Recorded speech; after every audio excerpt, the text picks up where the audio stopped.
تمام تعریفیں اس اللہ کے لیے سزاوار ہیں جس کی ملکیت میں وہ سب کچھ ہے جو آسمانوں اور زمین میں ہے۔ آخرت میں بھی تعریف اسی کے لیے ہے، وہ بڑی حکمتوں والا اور پورا خبردار ہے۔ جو زمین میں جائے اور جو اس سے نکلے، جو آسمان سے اترے اور جو چڑھ کر اس میں جائے، وہ سب سے باخبر ہے اور وہ مہربان نہایت بخشش والا ہے۔ کفار کہتے ہیں کہ ہم پر قیامت نہیں آئے گی۔ آپ کہہ دیجئے مجھے میرے رب کی قسم جو عالم غیب ہے، وہ یقیناً تم پر آئے گی۔ اللہ تعالیٰ سے ایک ذرے کے برابر کی چیز بھی پوشیدہ نہیں، نہ آسمانوں میں اور نہ زمین میں، بلکہ اس سے بھی چھوٹی اور بڑی ہر چیز کھلی کتاب میں موجود ہے، تاکہ وہ ایمان والوں اور نیک کاروں کو بھلا بدلہ عطا فرمائے۔ یہی لوگ ہیں جن کے لیے مغفرت اور عزت کی روزی ہے، اور ہماری آیاتوں کو نیچا دکھانے کی جنہوں نے کوشش کی ہے، یہ وہ لوگ ہیں جن کے لیے بدترین قسم کا دردناک عذاب ہے۔ اور جنہیں علم ہے وہ دیکھ لیں گے جو کچھ آپ کی جانب آپ کے رب کی طرف سے نازل ہوا ہے، وہ سراسر حق ہے، اور اللہ تعالیٰ غالب خوبیوں والے کی راہ کی رہبری کرتا ہے۔ اور کافروں نے کہا او ہم تمہیں ایک ایسا شخص بتلائیں جو تمہیں یہ خبر پہنچا رہا ہے کہ جب تم بالکل ہی ریزہ ہو جاؤ گے تو تم پھر سے ایک نئی پیدائش میں آؤ گے۔ ہم نہیں کہہ سکتے کہ خود اس نے ہی اللہ پر جھوٹ باندھ لیا ہے یا اسے دیوانگی ہے، بلکہ حقیقت یہ ہے کہ آخرت پر یقین نہ رکھنے والے ہی عذاب میں اور دور کی گمراہی میں ہیں۔ کیا پس وہ اپنے آگے پیچھے آسمان اور زمین کو دیکھ نہیں رہے؟ اگر ہم چاہیں تو انہیں زمین میں دھنسا دیں یا ان پر آسمان کے ٹکڑے گرا دیں۔ یقیناً اس میں پوری دلیل ہے ہر اس بندے کے لیے جو دل سے متوجہ ہوں۔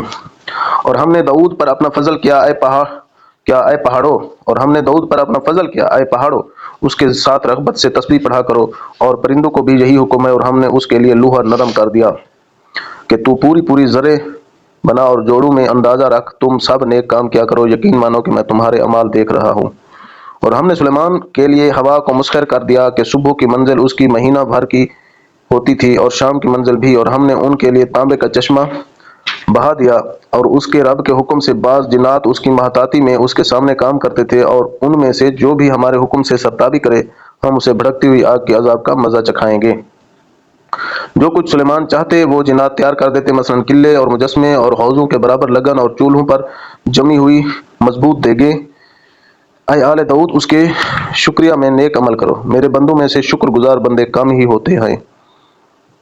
پھر جب ہم نے ان پر موت کا حکم بھیج دیا تو ان کی خبر جنات کو کسی نے نہ دی سوائے گھن کے کیڑے کے جو ان کی عصا کو کھا رہا تھا۔ پس جب سلیمان گر پڑے اس وقت جنہوں نے جان لیا کہ اگر وہ غیب دان ہوتے تو اس ذلت کے عذاب میں مبتلا نہ رہتے۔ قوم سبا کے لیے اپنی بستیوں میں قدرت الہی کی نشانی تھی، ان کے دائیں بائیں 2 باغ تھے۔ ہم نے ان کو حکم دیا تھا کہ اپنے رب کی دی ہوئی روزی کھاؤ اور اس کا شکر ادا کرو، یہ عمدہ شہر اور وہ بخشنے والا رب ہے۔ لیکن انہوں نے روگردانی کی تو ہم نے ان پر زور کے سیلاب کا پانی بھیج دیا، اور ہم نے ان کے ہرے بھرے باغوں کے بدلے 2 ایسے باغ دیے جو بد مزہ میووں والے اور بکثرت جھاؤ اور کچھ بیری کے درختوں والے تھے۔ ہم نے ان کی ناشکری کا یہ بدلہ انہیں دیا، ہم ایسی سخت سزا بڑے بڑے ناشکروں کو ہی دیتے ہیں۔ اور ہم نے ان کے اور ان بستیوں کے درمیان جن میں ہم نے برکت دے رکھی تھی چند بستیاں اور آباد رکھی تھیں جو بر سر راہ ظاہر تھیں، اور ان میں چلنے کی منزلیں مقرر کر دی تھیں، ان میں راتوں اور دنوں کو یہ امن و امان چلتے پھرتے رہو۔